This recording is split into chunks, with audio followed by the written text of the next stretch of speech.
Welcome to the Motorcycle Archives.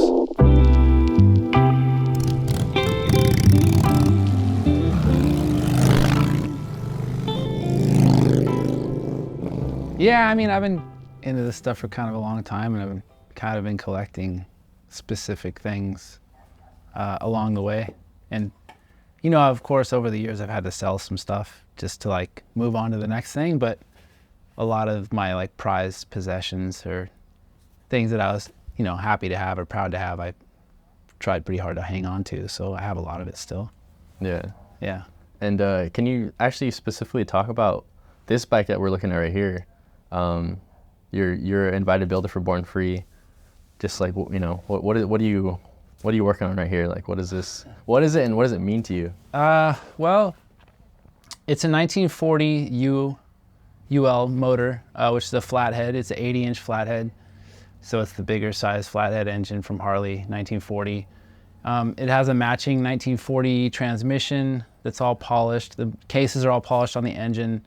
The motor's totally been gone through. It's a fresh build. I got it from somebody. Initially, I was gonna build a 41 knucklehead for the show. I talked to Mike and Grant about it last year at Born Free. They had asked me a few years ago, and it wasn't good timing. And then I talked to Mike about it last year at the show, and the timing was good, and I kind of had a stack of parts like ready to put a bike together at the time. And so yeah, I agreed to doing it. And initially I was gonna use this 41 knuckle motor that I have. And That's the same motor that's in the house? yeah, right that's the one that's in the living room. Because I think I saw you post it on Instagram too, like. Yeah, so yeah, when I started the project, the plan was to do that knucklehead. And then a few weeks into like kind of planning the bike out in my head, a friend of mine was selling this 40 flathead motor, and I really love flatheads, and I really wanted to do a flathead for the Born Free bike. So I talked to him, and yeah, I made it happen. And I went and got it that night actually, and I'm pretty stoked on it. It's a beautiful engine, and I think it complements the bike really well. And in my head, you know, I've wanted to do a bike with a 23-inch front wheel because you don't see them very often. It's only a couple bikes that stand out in the past that had them, and I always generally liked those bikes. I think a 23 can definitely throw off the aesthetic of a bike if it's not done right. It kind of has to be understated, you know? So the front end on this it's a 2-over VL, so it's been extended 2 inches, and I kind of did that on purpose to offset the size of the front wheel and kind of make it look like, if you look at the bike initially, you don't really realize it has a 23-inch front wheel because proportionally everything kind of goes together, you know? And then I did a 19-inch rear wheel with a really tall sidewall tire to make the bike really tall and skinny. That was like my main focus on the idea behind the bike from the get-go, was a tall, thin bike that, you know, has nice proportions. And that's kind of make that larger wheel kind of look strange on it because everything else is kind of done up too. Yeah. Like, everything's pretty cohesive. Like. Yeah, I just wanted it to flow together well. So like I said, when you look at the bike, you don't really, the 23-inch front wheel doesn't stand out. It kind of looks like it just is normal. And how'd you extend you extended this? I did not. Oh, you didn't? No, I did not.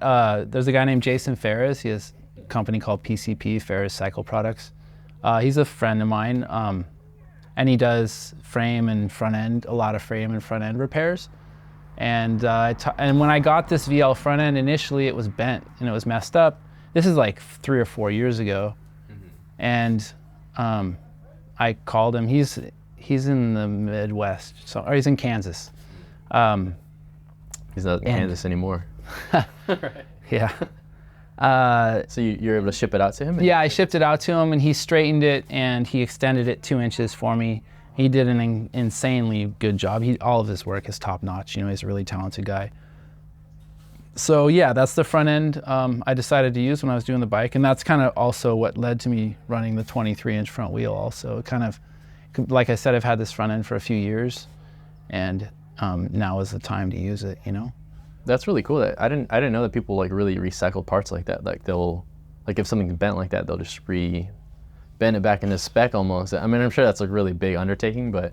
It is, but you kind of have to with this stuff because there's not that much of it left out there that's pristine. You know, most of it's been through hell. You know, it's been around for close to 100 years, and you know, but all the miles that all these bikes have ridden and been in accidents and everything else. It's pretty common to get an old frame or front end or whatever part it is and have it be kind of thrashed or mangled. Yeah. And then you got to take it upon yourself to making it right again, making it straight, making it true. But you know, it's a challenge, but it's also kind of adds to the challenge of making one of these old bikes breathe again, you know? Yeah, it's pretty amazing. It's like you even said, like 100 years old, like you don't really, like that really puts things into perspective, I feel like. Yeah. When you're riding such an old machine, like. Yeah, I mean, this front end is 1934, I think. That's nuts. So yeah, we're 90 years since it was born, you know, so. I mean, I feel like, you know, that's a really big, like choice to like be working on a bike that's so old. Like what about it for you is special? Like what attracted you to working on such older machines? I mean, aesthetics. Mm-hmm. I'm an analog guy, you know, like I'm not really part of the digital age. And I don't really care to be, but you know, like I do what I have to, but I like old school stuff, you know, like I have a 1960 truck, and the vast majority of my bikes are all old. I personally am drawn to like 1957 and earlier. Between 36 and 57 for me are the glory days of Harley, you know. You know, I also have a 93 FXR, which is a great bike and it has its purpose, but aesthetically I really like the early stuff, rigid frame. Right. Stock bikes and choppers. I'm mainly choppers. Mm-hmm. Yeah, I can clearly tell. It's very apparent. And but like with your background too, you didn't grow up like riding these older bikes too, so can you maybe speak about that too? So yeah, I've always had, so I was born on a farm in Oregon, 50 acres, and my dad had an old Honda 500. And, you know, he'd ride me around the farm on his gas tank when I was like 2 years old. So from the get-go, I've always had like kind of an obsession with motorcycles. And then, you know, I was 5 years old, I got a little 50. And then when I was 10, I got a paper route so I could save money. And I worked for a year as a 10-year-old, saved up $1,000. And I bought a brand new 1986 Honda XR80 with my own money when I was 10. I was 11 at that time. And that was my first real motorcycle. And then, you know, a year later I sold that and I got a CR80. And then I was just obsessed with bikes and BMX and motocross. And then, you know, in my early 20s, I moved to Mammoth and I was really into snowboarding, and I didn't have the time for motorcycles at that time, but I still loved them. So they were out of my life for a little while. And then in my late 20s, I got a Triumph chopper. And that was my first chopper, like custom kind of bike thing that I'd ever really been involved with. I was always drawn to it, but I just didn't have the time or the place for it before that. And I just made it happen, you know, and I got that. And a year later, I got another one. And then I got my 48 Panhead, which was over 16 years ago now, which is my first Harley. And I still have it, and you know, I'll have it forever. That's my. Is that this one right here? Yeah, that's the. Oh wow, that's pretty special. Yeah, I'll never get rid of that bike. Yeah, man, it's just like at this point just sentimental now. Yeah, and it's been through so many changes. I've given it probably 15 facelifts over the years. You know, changing parts and stuff. The only things that are still the exact same are the frame and the engine, but the engine's been rebuilt twice. Even the tank and everything too. It's all tanks swapped out. The original, they've been changed. It came with a Wassel chopper tank, like a really cool peaked tank, and I sold it years ago, and I regret it every day. Like I wish I never got rid of it, but you know, you do what you do. But I have 3 different sets of 48 tanks on the wall here, so I can change them out. Those are 51 tanks, 51, 52, but yeah, I can change out the tanks whenever. It kind of changes the aesthetic of the bike in a heartbeat. How does that ride different than, let's say, the Flathead? I know they're both very different bikes, but yeah, the Panhead's really comfortable. Like I have it set up. I mean, that's the bike I take on a lot of long trips when I go on rides with my friends. That's always the bike I take. It's like my road dog. It's got the big tanks on it, so I don't have to worry about getting gas as often. A more plush seat, but as far as, you know, it has a Linkert carburetor on it. It used to have a S&S Super E, and they have a accelerator pump, and they kind of make more power, and it's more responsive. It was kind of it's a pretty hot rodded motor. So it was really fast bike. Now with the Linkert, it's not quite as fast, but it's still, it's a ripper. It's a good, strong bike. Comparatively to the Flathead, it's definitely more comfortable to ride, but it's not quite as flashy, you know? Yeah. But yeah, I love them both for different reasons, you know? Right. I guess that's kind of always the case, you know, there's always a different bike for a different occasion. Just like the FXR, like, yeah, it's obviously a different experience too. Like, yeah, definitely. That's cool though. I mean, the Linkert carburetor, does it, I guess, function more reliably or anything like that versus yeah, I think that, you know, I mean, stock, they came with Linkerts, so that's kind of why I did it, for aesthetic reasons. They just look better with the original carburetor. But also, yeah, it makes it pretty easy to start. The S&S was kind of a pain in the ass to start with the Magneto and the S&S combo. They don't really jive that well. But with the Linkert, it's, you know, it's like a 1 or 2 kick bike usually. Were these originally from the factory with magnetos, or was that something that? No, that's something I just prefer. You know, eliminate the battery. You can use the battery tray as a tool, like a tool holder. Yeah. You don't have to deal with, like, you know, batteries going bad. I'm like, you know, you can wire a bike with a magneto like so easily. It's quick, and I just like the simplicity of it. You know, less components, stripped down. Less things to worry about. Yeah. Less electronics. Yeah. More analog. Yeah. Yeah. And, you know, I'm a creature of habit, you know, like once I like something, I kind of stick to it. Like if you look at all my old bikes, they all have a lot of things common in the way they're built and the parts that I use, you know. Like they all have a cycle electric generator. They all usually almost always have a Primo Pro clutch because they work so good. You know, they all have magnetos. I tend to put springers on almost all the bikes because I just like the way they look, and I think they ride decent. You know, obviously, you know, hydraulic front end's going to be smoother, but they don't look the same. You know. Yeah, you're not always chasing performance. You're chasing that look, that feeling. Almost, yeah. It seems like. Yeah. As well. Yeah, for sure. Yeah, I feel like I don't know. It's just really cool to look at to begin with, even with all its like imperfections and it being a little dirty. It's like almost it adds to it. I mean, these are beautiful, like the finished ones when they're all chromed out and everything. Yeah. I mean, they're all like nice. Yeah. I honestly kind of like just patinaed old, crusty stuff. You know, a part of me wants to just let the blue Flathead go, you know, and just let it age. But then I'm like, it starts to go there, and I'm like, I feel bad, you know, it's still shiny. Yeah, no, I saw you noticed like some rust on the wheel. You're like, oh shit, I didn't see that before. Yeah. So, I don't know, I'm like caught in the middle with that stuff. Like this bike, obviously, it's gotta be perfect when I take it to the show. So, you know, everything's gonna be polished and chromed to the max, and you know, it's gonna have a really nice paint job. I have a paint scheme picked out in my head that I'm excited about, and a color. But it's shaping up the way before I started building it, you know, I had a vision in my head of what I wanted it to sit like and kind of look like, and it's definitely going in the direction that I planned, you know. Yeah. I made these risers, and then there's just a lot of little details that I like to add that they don't stand out too much, but if you take the time to look over a bike, you see little things that I made. To me, I enjoy that kind of stuff. If I'm looking at another bike that somebody made, and there's, you know, subtle details, I appreciate that stuff. So, yeah, I was gonna mention that because it seems like, as somebody that doesn't really have an eye for building motorcycles or like the design of them, like it's really special to see like the little like intricacies and stuff that people add to it. Yeah. And stuff, but that make it kind of like your style. Yeah. More, but you know, and like with a bike, if you make one little part and you're like, whoa, that's cool. It kind of accents that area really well.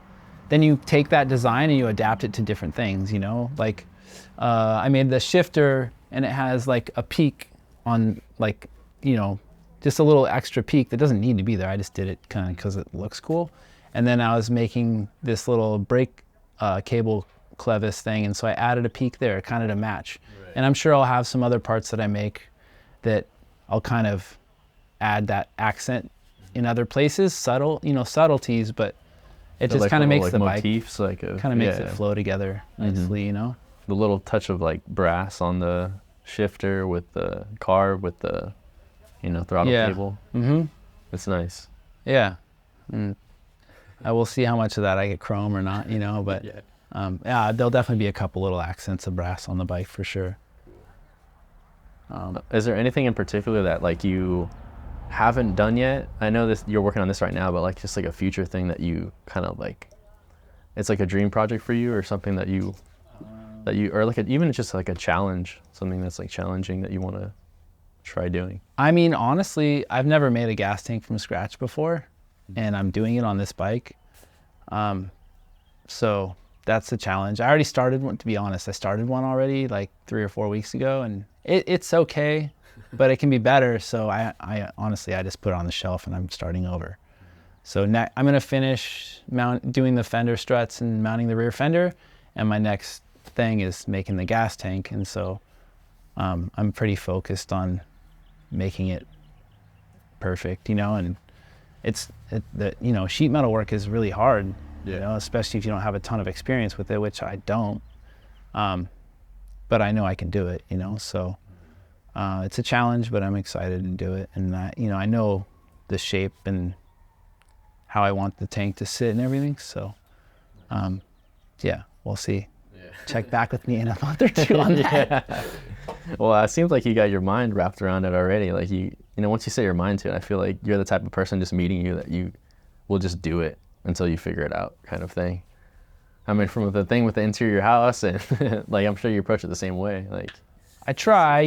There's moments where you get frustrated, and I've had my moments where I'm like, fuck this, I'm over it. It's what am I like spending all this time and money and effort on something that, what's it going to do for me in the end, when I can go buy something that's already done. But then I calm down from that thought process, and I'm like, I do this because I love doing it. And the feeling I get when I can take a step back when something's finished and be like, whoa, I made that myself, it's a good feeling. And I don't know. I mean, I don't know about legacies and all that kind of stuff, but to be able to make something that's going to outlive me, is kind of cool to think like, I'm not going to be here forever, but if you make something out of metal, it's not going anywhere unless somebody destroys it, Yeah. So, in 100 years from now, maybe this gas tank that I make will be in some guy's garage that's into old bikes, old chopper parts. Who knows? Who knows what the future holds? But I don't know. I guess that's a redeeming factor to the frustrations you have to go through to like make some of this stuff sometimes. Yeah, I think that's great. I think everybody could probably take a little bit of that with them, like, and that like motivation to do something, because it is kind of discouraging when you're doing something and it doesn't work out, Yeah. You just got to figure it out. Yeah, you learn from your mistakes, right? You got to take a little break.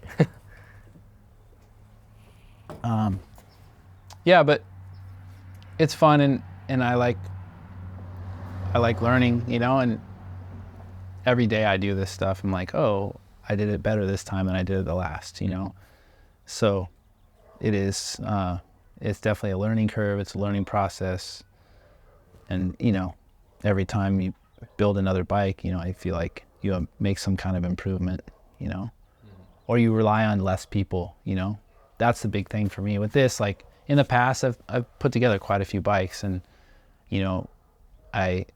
I was leaning on some of my friends for advice or help.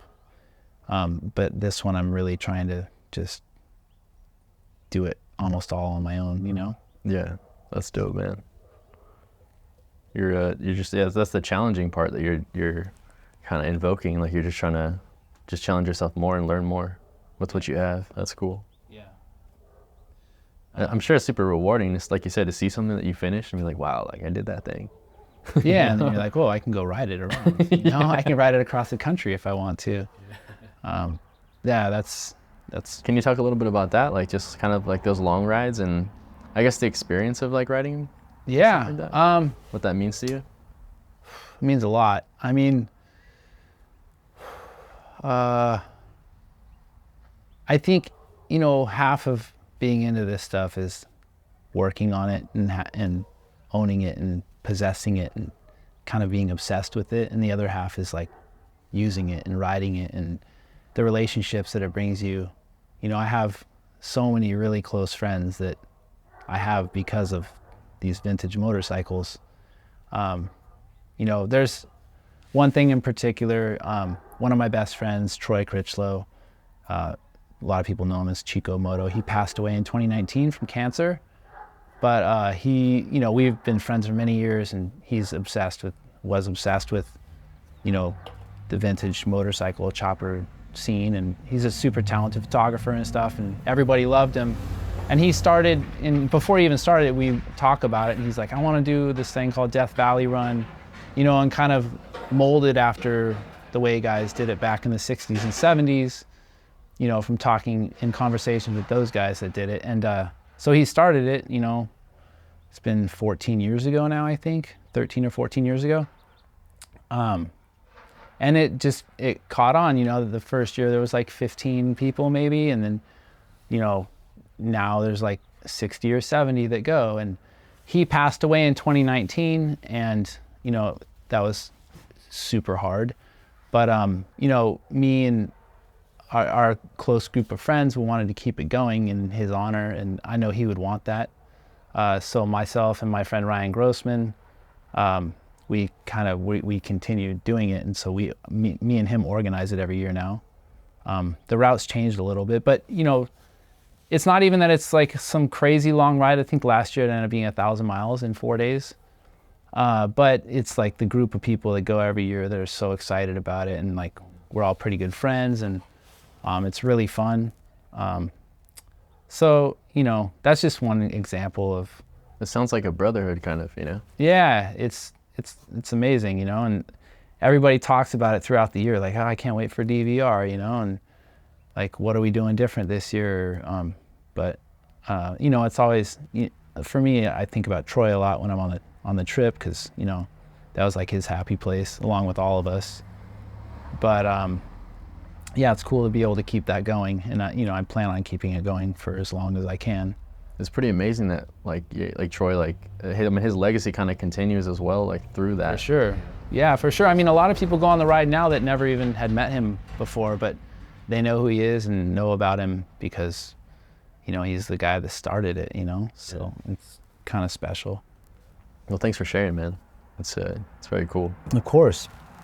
I feel like, I like motorcycling, I guess, in like, I guess everyday life, like we talk about like analog and digital, like as the world gets more digital, I feel like we kind of lose more experiences to connect with other people. Yeah. Like in person or through like something like that, where it's like an adventure, like almost like in the way that somebody would go backpacking or something, like you're kind of just connecting with the world and with people.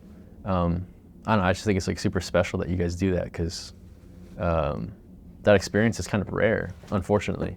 Yeah, no, I agree. And I mean, there's a lot of rides out there, and they're all fun, but I think this one is pretty heartfelt, and I don't know, it's just an exceptional group of dudes, and we all are into the same stuff, and it's fun from the moment we get on our bikes, But yeah, I like riding in general. I don't ride quite as much as I used to, just because of time.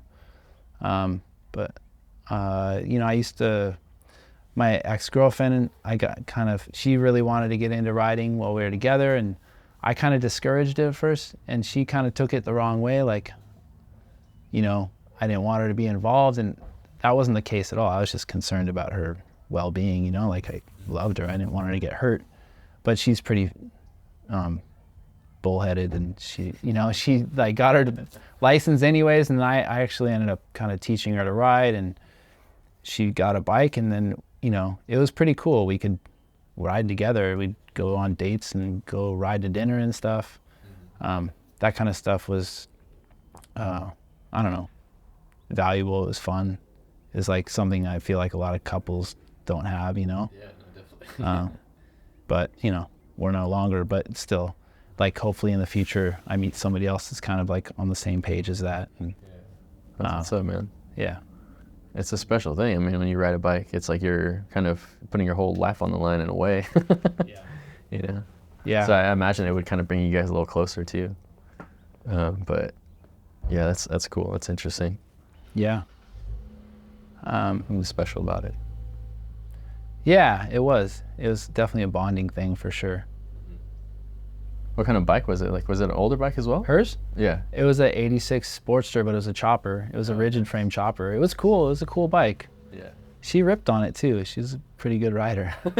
Yeah. And I mean, she didn't know anything. I mean, she took a motorcycle course and got her license, but then she got this bike and she didn't know how to ride it. So we just took it down the street from here and in the neighborhood, and I like basically taught her how to ride it. And then, you know, the next time it was like she would follow me around the neighborhood and just slow, you know, and then every time we went, she would get a little bit better, a little more confident. And then, you know, next thing you know, we're like riding with a group of people and she's cutting between cars and she's all stoked. And but she rode like cautiously, but you know, she rode smart. So yeah, it was fun riding with her, you know, and then just like going on date nights and stuff. It's pretty cool to do that stuff. Well, I'm curious your opinion of like just Sportster bikes in general, like just Evo Sportsters, and because I feel like they're kind of on the come up in terms of like people building choppers with them, because Yeah. I guess the barrier to entry for a lot of the older bikes is a lot smaller, seems like. I like them. So, you know, I mean, Sportsters in general are cool. Like I really like early Sportsters, the 50s and 60s ones, XLCHs and K models and stuff. But even like the newer ones, like if you're interested in this stuff, I mean, it's a perfect bike as an entry level bike to get and kind of get your hands dirty, you know, figure out even like the beginning stuff, like maintaining it, you know, changing the oil, changing out the seat or like the pipes to something that you think looks better. I mean, all that stuff's cool. And there's so many companies now that make parts that are compatible with all those bikes. Kind of makes it easy just to get started. And then if you really want to go after it, then you start fabricating things and, you know, you make your own pipes for it, or you make your own sissy bar or whatever, your handlebars, you know. But I think they're cool. You know, it's like an entry level to the, I don't know, stuff that I guess is kind of more expensive now. It's like early Harley stuff is ridiculously expensive now. It kind of takes the fun out of it, but Yeah. But you know, it is, the reason it's like that is because they're not making more of it. You know, it is, there's only so many pieces out there that are really from the 30s and 40s and 50s. So once they're gone, you know. Mm-hmm. And where are you sourcing your stuff from? Just like from the community, like friends that you have, or also like, Yeah. do you know people that are just kind of like going to random towns and just like, Oh yeah, kind of digging, big searching? time. I have quite a few friends that you know, some of them that's how they make their entire living, is just flipping parts. Really? Wow. And one of them makes, you know, really good money doing it. A couple of them do, but I don't have that hustle in me. I'm more of like just a hard worker, you know. Like I get a fucking job and I bust my ass until it's done, and I get a paycheck, and then I spend my money on motorcycle stuff. But there's, you know, there's a lot of old guys that have huge collections of stuff that are, you know, passing on, and you know, maybe they don't have kids or their kids aren't into it, and so their families are selling that stuff off, and you just have to be in the right place at the right time to acquire it, you know. And like I said, I know quite a few people that's their whole MO is just trying to find loads of parts and, you know, getting to keep what they want, and they sell the rest, and it kind of makes up for the whole thing. So they end up with a bunch of free parts, basically. Wild. Yeah. It's crazy to think that there's a lot of stuff out there still. But you got to think they built so many bikes over the years, like. Yeah. You know. Yeah, there is. I mean, you just, like I said, you got to be in the right place at the right time. Because I don't look as much as I used to, because I just kind of, I felt hopeless, you know. Only 2 times in my life I ever came up like where somebody's like, dude, I saw this ad on such and such. It looks like in the background there's some like maybe a good stash of parts there, and maybe they don't know like the value of it, or they want to just slang it, you know. And I went to Ventura one time because my friend told me he saw a frame for sale, and there was a bunch of parts in the background of the photo. And I ended up going, and yeah, it was this lady, her boyfriend had passed away, and he just had a whole backyard full of old Harley parts. And I got what I could, you know, with the money I had at the time. But I got some cool stuff that I still have a lot of it, you know. But yeah, it's a lot of it's luck, you know, and then persistence, you know, like the guys that are doing that just to make a living, you know, they all own Sprinter vans and they're driving all around the country just looking, you know, going to, you know, they see a guy with a white beard at the 7-Eleven in a town that they're passing through, and they're like, hey, do you have any old Harleys that, you know, sitting in your basement that you want to get rid of? Guy, yeah. You know, you never know. And a few of them have had some major scores from that kind of stuff, you know. It's like you just stumble upon it, and you just have to act curious and ask questions. Yeah, like some guy knows a guy. Yeah, exactly. You know? Yeah. Or a neighbor, you know, oh, my neighbor, you know, down the street, I used to see, you know, motorcycles in their garage, and, you know, the husband passed away and the wife's sitting there with all this stuff in her garage. You know, that happened to somebody, and there ended up being an original paint 38 knucklehead in the garage, and this elderly woman sold it to somebody I know for like $5,000 or $6,000, and yeah. That person ended up selling it, I think, for $100, like a month or two later. So, yeah, like that stuff happens. It's just being in the right place, the right time, you know. Poor lady. She had no I know. idea. She didn't know what I know. She didn't know what coming to her. I don't even know if I could do that. I'd feel guilty. Yeah. Unless I was keeping it for myself, that's a different story. But if you're just getting it to slang it, I don't know. Yeah. But then again, it's like, you know, people got to make their money. Like, that happens everywhere. Yeah. And she was just happy to get $5,000. You know? Probably. She didn't know. You know, to her it was free money because she didn't owe any money on that bike. Yeah, that's pretty nuts. You got to think there's so much stuff that exists out there right now. I'm always curious actually about Japan. You mentioned that you went to Japan recently for the show. Munai? Yeah. Yeah. Yeah, it's so interesting to me that there's such like a huge, I guess, interest in like these older bikes and like the chopper scene over there. It's really cool. And I was always curious, like, how did all those bikes get over there? Were they American like soldiers that were just stationed there that bought bikes, or just their dealerships over there that? So I've gone 3 times. I went 2015, 2016, and then I just went to last month for, you know, in 2023. It's always been for Moon Eyes. It's always been because friends had bikes in the show and they got invited and I went with them, or a group of us went together. And, you know, we've made friends over there, overseas. And like those guys come here, we go there. You know, Japan is so incredible, and the community and the culture is so beautiful to me. I'm like really drawn to it, and the level of respect that they have for their environment is insane. Like every country in the world should take notes. Yeah. Because you've never been there? I've never been, but it's always been a dream. It's the most pristine, beautiful place you've ever seen. Like there's no trash anywhere. Like people respect, you know, it's just like the level of respect there is on another level.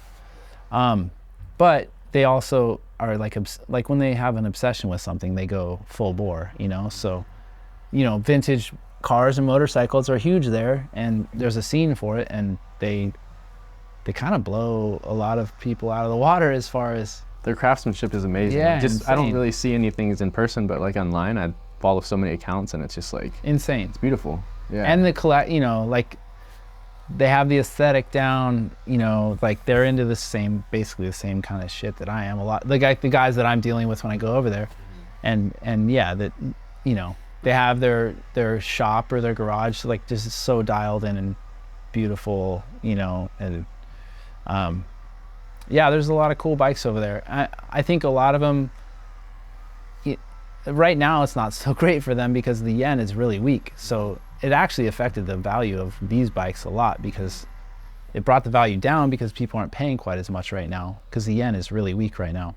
But it was the opposite before for the most of the time, and so they could come here and buy a bike for a lot less money, and then they just ship it overseas, you know.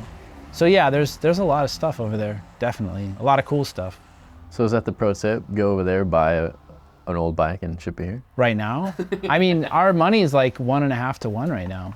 which is, so when I went last month, it was insane. I did the entire trip for like $1,500. Damn, that's nuts. And I was there for a week. Wow. It's crazy. Like including like your stay and everything too? Everything. That's wild. My flight, my stay. What, man? That's Well, the I mean, time I to had go. Amex points for my flight. So my flight, I only ended up paying like $200. So that's a pro tip, everybody. Yeah. You gotta get that. I mean, if you're going to go, I'd do it soon because the yen's going to come back up for sure. But in the past, you know, when I went in 2016 and 2015, it was the opposite. It was the other way around. It was like, you know, for every dollar you spent, you got like 75 cents worth of value, you know? Now it's like $1.50 to every dollar you spend. So, you know, things were super expensive and it was a lot harder. But yeah, right now it's good for us. What do you guys like? I mean, when you're over there, do you ride bikes as well? Like, do you have friends that like I you're able hadn't to before connect this with, last or? trip, and then this guy Taka, he has a company called Blue Groove. Super cool guy, really nice, down to earth, humble guy. He's got an insane shop with like probably 100 bikes in it, all like early Harley stuff. And he invited us to his shop the day after the show, or 2 days after the show. Which is in Kamakura. It's like an hour and a half south of Tokyo, and it's right on the beach. And he's like, yeah, come to my shop. You know, I have 10 loaner bikes that I'll let you guys use, and I'll take you guys for a ride.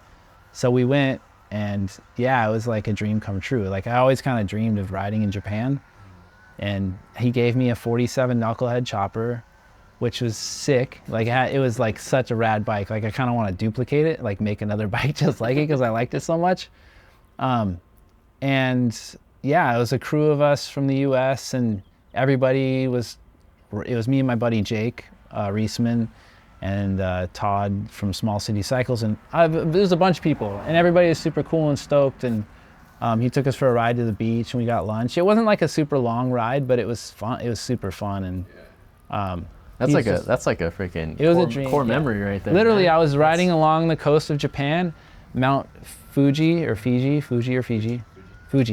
is off to the right, you know, snow-capped. You know, you see it off in the distance, and the ocean's to my left. It was like, Game over, man. That's amazing. it was next level. And then yeah. you're on the 46 knuckle. You're like 47, yeah. 47. Damn. Really cool chopper, and it felt so good. It was almost like it was built for me. It was like it's the perfect size bike, just rad. And you gotta hit him up. See if you still got it. And, still got that bike on. I don't need longer? to spend any more money right now. But yeah, he's a really cool guy. Like, and you know, he's got great taste. His shop is next level. You know, 2 stories, stacked full of early bikes, and yeah, really cool shit. It's like my garage on steroids. Just like Yeah. duplicated by like Yeah. 100 Yeah, basically. in terms of square footage. But you make it work, man. I think that's really cool that it's like a, you know, it's a home shop. Like you don't have a ton of space, but like you make it work. It's clean, it's neat. And then you're able to build this thing in here, which is super rad. Yeah, I mean, it's taken me years, but I've acquired a lot of the tools I need to do the things I need to do. There's a couple of things that I really would love to still have, but I just don't have the room. Like I would love to get a mill, but they're huge. Yeah. And, you know, I don't have the space for it. I think, you know, that room I took you into earlier with the frame in it, it's directly behind that wall, but the foundation steps up like 2 feet or 3 feet to get to that room. But I think eventually I'm gonna knock this out, make a doorway, like a big doorway, and then I'll have like a ramp that goes up into there, and then I'll have extra room, and I can put a bike lift in there or a mill. Maybe I'll put my lathe and my mill back there. Right, it's all metal work over there. Yeah, Keep it, and then this is exactly. clean finishing kind of stuff. Yes. Dude, that'd be really cool. So that's kind of the plan. Not right away, but I think eventually I want to do that. Yeah, because is that room also connected to the house in a way? Or it's not. It's just separate. I mean, that wall is the side of the house. But it's not. There's no doorway into the house. It's all only access to that side door. Yeah, that'd be really cool. That's a good idea. Yeah, I think I'm gonna do it. The balls are rolling. Yeah, I just don't have the time right now. Yeah. Like I said, I did the kitchen that took like 4.5 months, and you know, a lot of money. Kind of, I made pretty good money last year, and that took like half of it. But at least it's done now, you know. Yeah. Well, maybe you could speak a little bit about your work. Like, what's your day job like? Just to give people an idea of like, I don't know, you know, you could do this while still working job. You know, this is like a hobby of yours. Yeah. But, The last few years have been crazy. I've worked in the film industry for 19 years now. And I did costuming and wardrobe and styling. And it's cool. It's a good job. You know, there's things about it I really don't like, but you know, after, like, during COVID, I kind of started thinking, like, I don't want to do this forever. You know, when I'm in my 50s, I don't want to be lugging clothes around and dealing with bitchy people. So some of my friends are in the transportation department in the film industry, and they kind of encouraged me to get my Class A license and go to truck driving school, and they would help me get into the Teamsters Union, which is like the transportation union for the film industry. And so I did it, and it's been hit and miss because, you know, I'm still the new guy and it's not that busy right now in the film industry. It's kind of messed up with the strikes and everything else. So I haven't been working a lot, but it's going in the right direction. But, you know, fortunately, you know, I'm pretty good at using my hands and making things and figuring things out. So a friend of mine who owns a door and window company, he needed help building his showroom in Vernon, which is like next to downtown. And yeah, he hired me to build his showroom, and I for the last almost 11 months, I've been fabricating and welding and building and designing along with him and the designers this showroom that's actually, it's just about finished and it's really beautiful. It came out really nice. that's super cool. Yeah. Sorry. He's got motorcycles in there, like built like my old 1940 knucklehead. He has it now, but we built a wine cellar around it. So like the whole wall is covered in bottles of wine, and then the knucklehead's in the middle, and it's got curved glass, and it's really cool. So is it just for him to live in, or is it like No, it's a showroom for his company. Okay, what is his company? What does he do? So all my windows and doors in this house, I don't know if you noticed, they're all black steel, like that. They're all from his company, so he makes steel doors and windows. Really cool. Yeah, they're beautiful. And I got fortunate to be blessed by him. He's one of my best friends, but like, I mean, all the doors and windows in my house would have been like 40 grand just for the product. And then he, you know, cut this part out, but he sold them to me for cost, which was like, Damn, that's nuts. and then I'm just gonna bleep it out. I installed them all myself. So you know, it would have been like a $60,000 job to do the doors and windows in this house. And I did it for like, That's amazing, man. yeah. And it upped the value of my house so much, you know? Yeah, I'm not gonna lie. I looked on Zillow before I came, because I'm always curious. Yeah. I'm like, how much did you buy it for? Like, just look at it. You tells me. What did it say? Like $575, something like that. Yeah, it did. Okay, that was right. The only thing is about it, like I said, there's a back house, Yeah.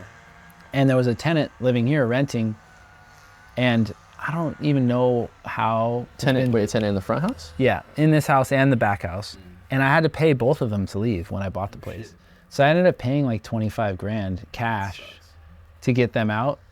So it was 600 grand for the house, but it was at that point it was empty, and then it was a complete pile of shit. Like it was nasty.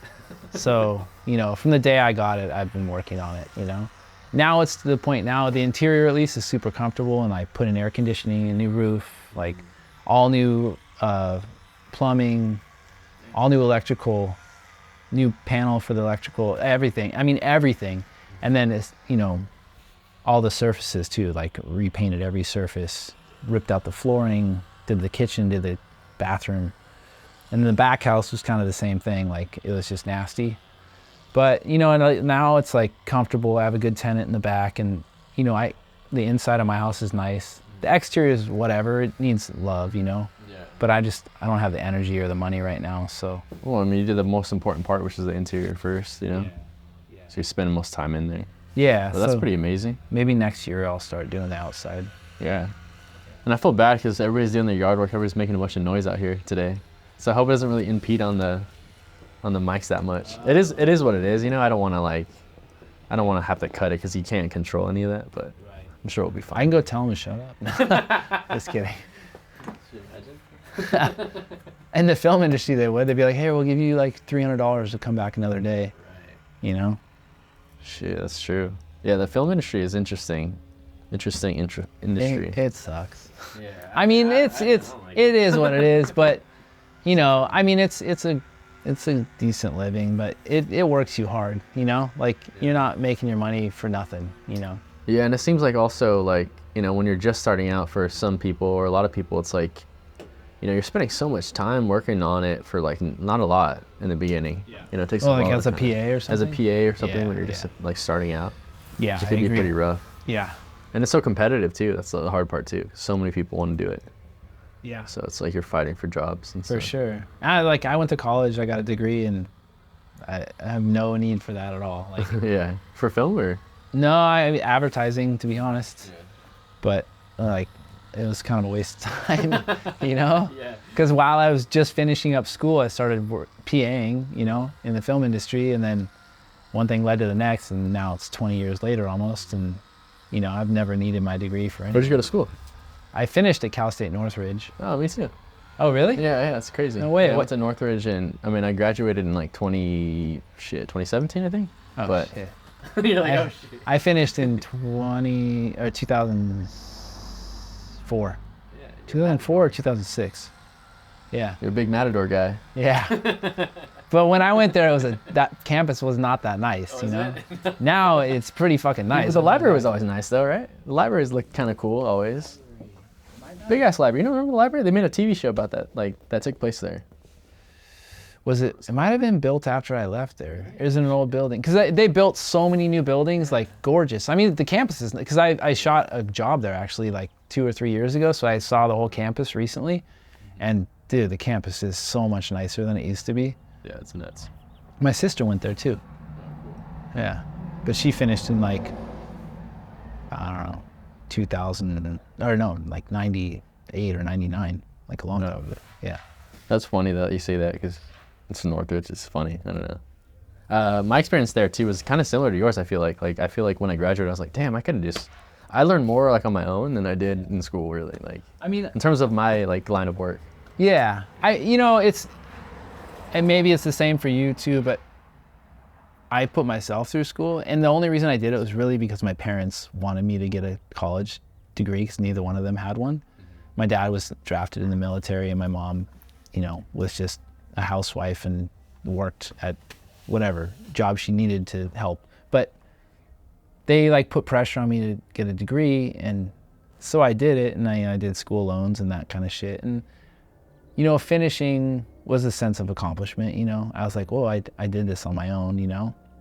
But other than like that satisfaction that you get from that, it's like it hasn't really ever done anything for me. Yeah. You know, I don't know how much I actually learned there. I mean, there was a couple professors I had that had a big impact on me. Like, what department were you in? I was in like the cinema and television department. It was probably close to the marketing. Yeah, because a lot of my classes spilled into that, Did you never happen to have Peter Marston, did you? He might not even be there anymore. No, I have Peter Marston. No. He was a fucking badass. Like, Yeah? That's he fully changed like my whole viewpoint on life, Really? honestly. That's amazing. How so? Yeah. Dude, he was a wordsmith. Like the way he talked about, you know, how you develop your beliefs and religion and, you know, life after death, like all that kind of stuff. He would just talk about his own personal feelings, but the way he could, can't say the word right now, articulate things, it resonated so well with me. And like, he had like a huge effect on the way I like viewed the world. Like literally I went from being like, you know, I was raised like a Christian kid and stuff. My parents are super religious, but like, I don't know. It just kind of, he like definitely changed my viewpoint on life after death and everything else, you know? So I'm just curious, like what you believe, because I grew up like kind of Catholic too. Like really, my parents are my mom specifically, very, very Catholic person, Mexican woman, you know? Yeah. And like, she has really strong like beliefs like towards that and her opinions of like the church and just life after death and how we should live our life and all the stories. I'm just curious how you feel, because I've kind of grown and formed my own view of the world as well. But Same. I mean, I think, obviously it's partly like growing up, you're like, at that age, you're kind of an adult now, so you're more prone to develop your own ideals and ideologies. But I don't know, in the past, when I was younger, it was always like, I just took like the Bible and what my parents told me in a literal sense, and after, in my 20s, especially with like Peter Marston, and there was another professor at Moore Park College named John Baker, who also had like a pretty profound effect on like my view of everything. But they had similar viewpoints. They didn't know each other at all, but I don't know, everything they talked about like really resonated with me, and it just helped me kind of have my own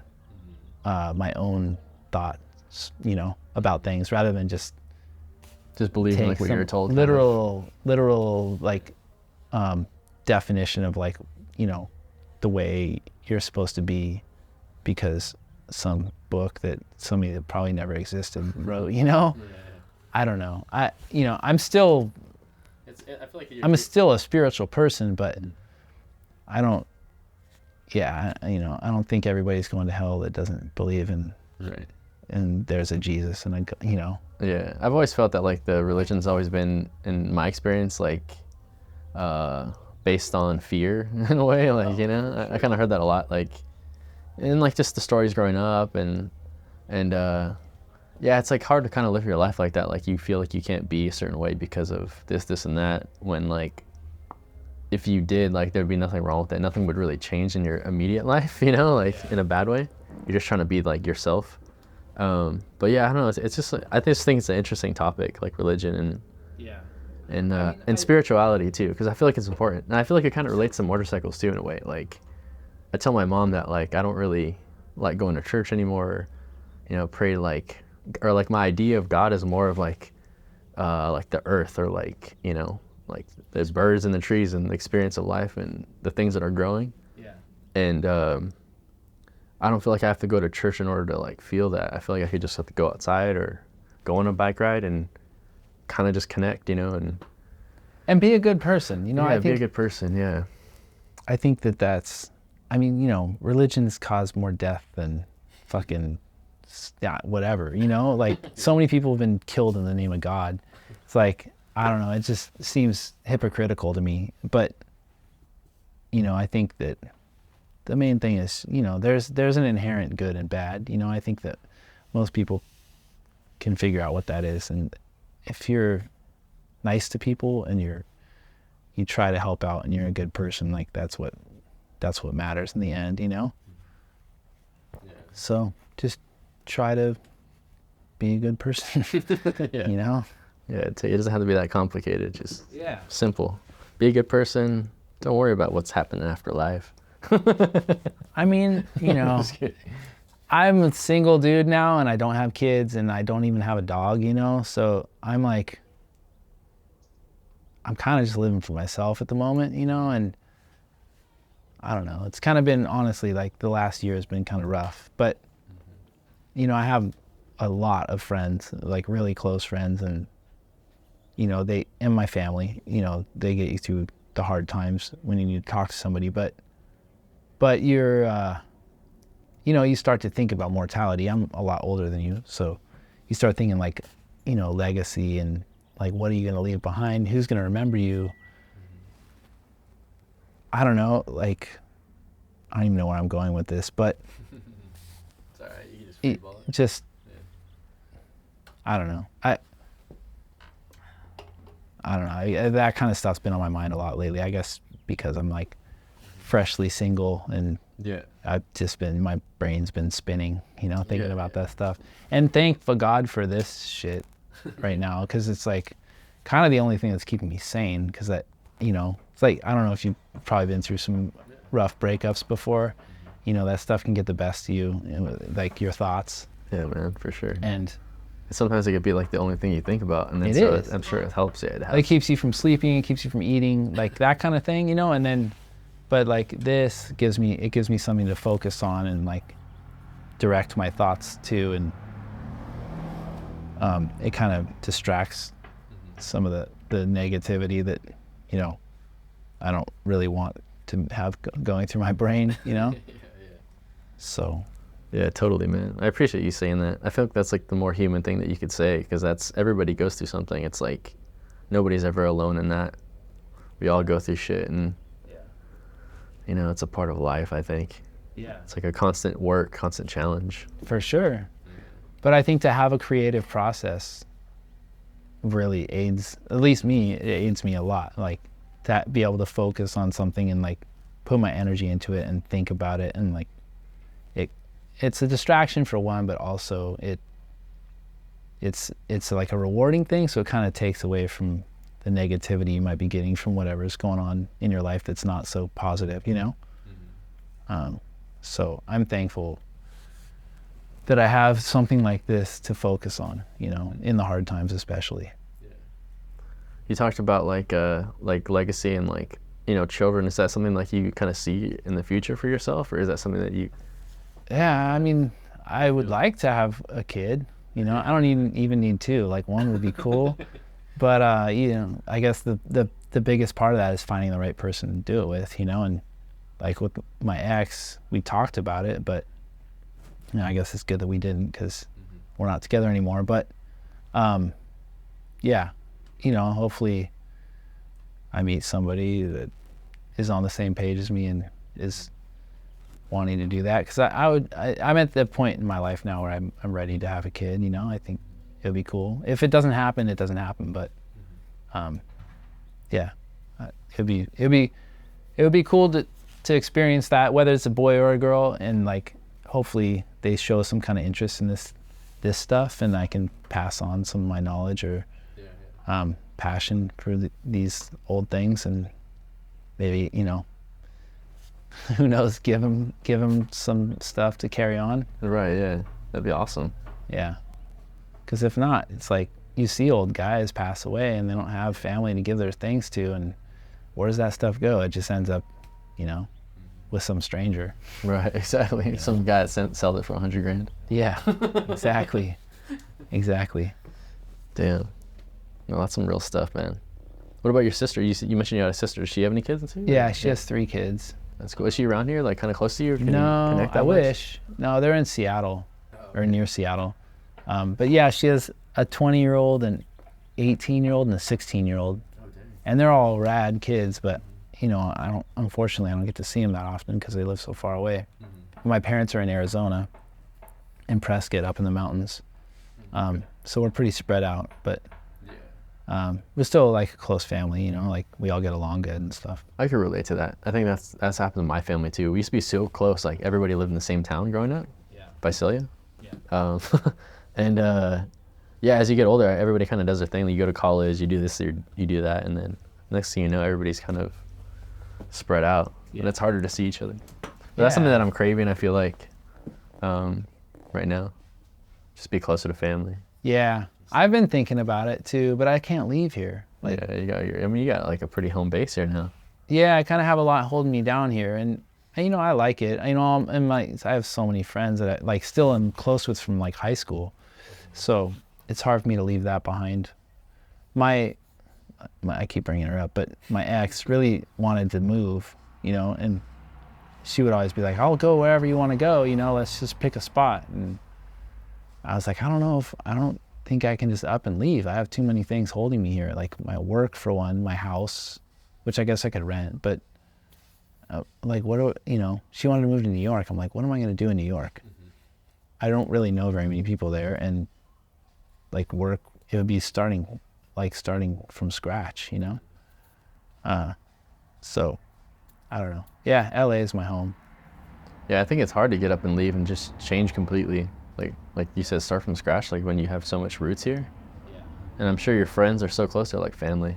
Yeah, they are. I mean, you know, they see me going through hard times or whatever, and it's like they always extend an arm and bring me with them.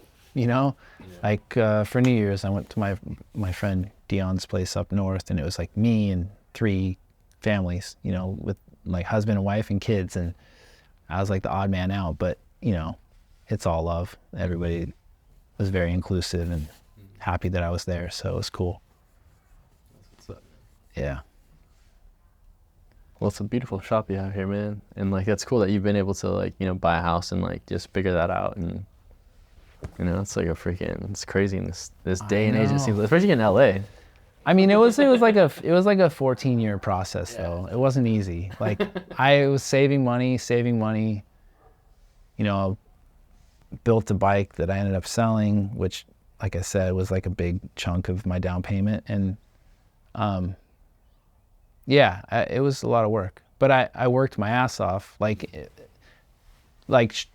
so I could show the banks that I had like a steady income and that kind of thing. Like I actually worked extra special hard, you know, for a couple years to show income. And yeah, I mean, I guess it worked out. I'd like to get another place, to be honest, but it's not even possible right now. Maybe like as a rental kind of thing. I mean, I'd like to get a bigger house too, but that's maybe way down the road. But yeah, just to get like a duplex or a triplex, just kind of thinking about retirement, you know, like to have some kind of passive income would be really helpful, Yeah, you know. for sure. Which, I mean, I guess I have it with the back house, but more of it, you know.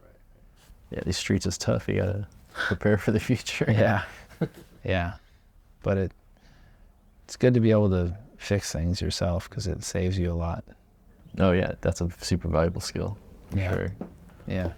So what are you most excited about? Like just bringing this back to Born Free and Yeah. I mean, I'm pretty stoked on how it's coming out. You know, I can see it, you know, I had a couple colors picked out that I was going to use. It was either like an ox blood, like a really dark blood red, or like a forest green. And I think the ox blood I kind of ruled out now because I feel like it's more of a car color. I just think it's going to look muddy or like not pop the way I want it to on a bike. So then I'm thinking forest green, and I have this idea of like 4 pinstripes doing kind of like a asymmetrical pattern around the bike, maybe in gold or cream. But I think it'll look cool. And the tank that I'm doing, the bike's just gonna have like a really like kind of straightforward but tough look to it, you know, and just clean, you know. It's gonna be super clean. Everything's gonna be polished and chromed and, you know, nice new paint. yeah, I can't wait to see it when it's all, you know, finished up and then have Born Free. That'd be tight. Yeah, To get some footage of that. You think you'll go? Yeah, I went last year. Yeah. I'll probably go again. Cool. Yeah, I've been to every day of every one of them. Oh, have you? Yeah. Yeah. I mean, That's cool. it's like my thing, you know what I mean? I always have a good time there, so. Yeah, I'm sure you got a lot of friends there too. I was kind of like new going into it. It was my first time going last year, and I had a friend that I was meeting there, and I had another friend there. I didn't even see him, like Because there's no cell service. there's no cell service. I didn't really know what to expect, Yeah. and so I spent like majority of the time just looking at bikes, just like, oh, I'll just see him when I see him, you know. Like, but there's so many like amazing builds out there. It was Yeah. really cool to see. Yeah. And then like there was like a little section in the back where there was a bunch of old parts, like the ones that you have in there, like, Yeah. you know, just stashed away. I'm like, oh, that's pretty nice. That was like my friend Ryan that I was talking about that I do the DVR thing with. Uh-huh. Yeah, you probably looked at he had a booth there last year selling parts and stuff. Dude, there was like a 36 knucklehead like back there somewhere. For sale? I don't think it was for sale. It was just like kind of just sitting there. Yeah. I don't know if it was for sale or not, but I was like, damn, this is nice. Like, Yeah. it looked like just completely stock. It wasn't really. Yeah. I was like, damn, that's That's a beautiful. expensive bike. Yeah, I know. Yeah. I was like, I've seen that shit on Bring a Trailer Yeah. before. Woo. Yeah. It's 150 grand all day. Yeah. Yeah. What is this doing here? I could just touch it. Yeah. Yeah. I don't know. This thing though, I mean, I kind of have an order of operations. You know, I'm gonna finish the struts and the fender, get it all mounted up. I gotta weld some holes shut on the fender. And then next up will be the gas tank, which is gonna be daunting, but I'm excited about it, but it's gonna be a lot of time. And then once I get that done, it'll really look like a motorcycle at that point. And then the next thing will be pipes, which I have all the materials. I got to cut up and weld together pipes. I kind of have an idea what I might do, but it could change after the tank's on there. And then I got to do my foot controls, so my pegs and risers, and you know, I'm gonna make some stuff for the brake pedal. And then after that, a headlight bracket. And I have a few headlights to choose from. I'm kind of trying to figure out which one I want to use, and that'll kind of determine the bracket. That's the major part of the rest of the fabrication, I think. And then at that point, I could literally put fluids in it and start it, you know? I got to wire it and plumb the fuel lines, but that's not hard. And the oil lines are done already, so. And then I'm going to change the seat. I actually, after you leave, I got to call this guy. That, you know, that company, Butt Seats? Butt Seats, no, I'm not familiar. They make like kind of... This style of seat, yeah, I'm going to change it to like have a ribbed seat like that one. Yeah, that's a nice style. I like that. Yeah, but skinny like that. So I'm gonna get him to make me one of those and have a pad on the fender too. Nice. And then, yeah, and then chrome and polish and paint. Beautiful, man. Can't wait to see it, man. Thanks. Can't wait to hear it, really. Yeah. I never really seen like these bikes start up. You should start one of these up. Yeah, you want to hear the Flathead? Yeah, let's do it.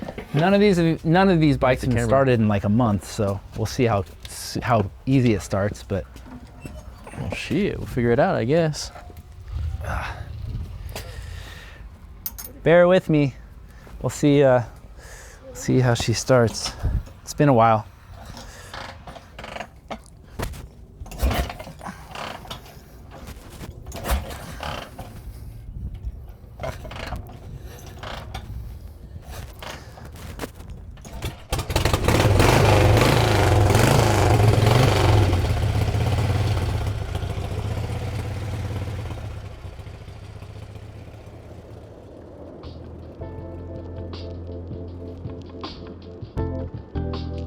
If you made it this far, once again, I really appreciate you and I appreciate your time. If you haven't seen the YouTube channel, the YouTube video, check out the YouTube channel at the Motorcycle Archives.